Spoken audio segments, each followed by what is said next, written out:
ప్రభునందు ప్రియమైన దేవుని బిడ్డలందరికీ యేసుక్రీస్తు నామంలో శుభాభివందనాలు తెలియజేస్తున్నాను. మన ముఖ్య ధ్యానాంశము ఆత్మీయ ఆహారాన్ని మీకు పంచిపెట్టడానికి దేవుడు నాకిచ్చిన భారంను బట్టి ఈ మాటలు మీకు తెలియజేస్తూ ఉన్నాను. ఆత్మీయులు ఎలా ఉంటారు, ఉండాలి, లోకానుసారులు ఎలా ఉంటారు, ఎలా ఉంటున్నారు, దేవుని బిడ్డలమైన మనము ఎలా కనబడాలి, లోకస్తులు ఎలా కనబడతారు. లోకస్తుల విషయం ఆలోచించినట్లయితే వాళ్ళు సినిమాలకు, షికారులకు వెళ్తూ ఉంటారు. అదే దేవుని బిడ్డలు ఆత్మీయంగా ఎదిగేవారు దేవుని మందిరానికి, చర్చ్కి వస్తూ ఉంటారు. మరి సినిమా థియేటర్కు వెళ్ళి లేకపోతే ఎక్కడన్నా వేరే ఇతర స్థలాలకి వెళ్ళినప్పుడు వాళ్ళు వాళ్ళ పెదాలకు ఎర్రని రంగును పూసుకుంటారు. అదే ప్రకారము మరి సంఘానికి వస్తున్న వారు, దేవుని యందు భయభక్తులు కలిగిన వారు కూడా ఎర్రని రంగు పేదాలకు పెట్టుకుంటున్నారు.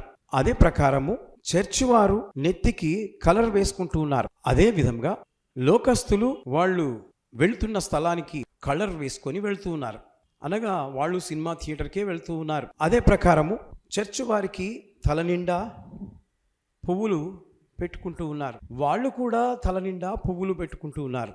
వాళ్ళు మెడ నిండా బంగారం వేసుకుంటున్నారు, వీళ్ళు మెడ నిండా బంగారము వేసుకుంటున్నారు.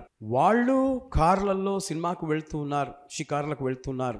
మరి వీళ్ళు కూడా కార్లు తీసుకొని మందిరాలకు వస్తూ ఉన్నారు. దేవునికి స్తోత్రం. దేవుని బిడ్డలారా, వారికి వీరికి తేడా ఏంటి? వీరిలో వారిలో ఏంటి మార్పు? నమ్ముకున్న నీవు ఎలా ఉండాలో చెబుతున్న ఈ మాట. దేవునికి స్తోత్రం. స్త్రీలు వెంట్రుకలను ఇరబోసుకొని చర్చికి వస్తూ ఉన్నారు, వాళ్ళు ఇరబోసుకొని సినిమాల నుండి వస్తూ ఉన్నారు. దేవునికి స్తోత్రం కలుగునుగాక. దేవుని బిడ్డలారా, నేను చెప్పే మాటలు కొద్దిగా బాధాకరంగా ఉండిండొచ్చు, కానీ మనము దేవుని నమ్ముకున్న వారమైన మనము వాక్యానుసారంగా జీవించాలి. ఎవరైనా సరే, ఇది దేవుని మాటలు. బైబిల్లో అణుకువ కలిగి తగుమాత్రము వస్త్రము ధరించుకొని ఉండాలి అని బైబిల్లో రాయబడ్డది.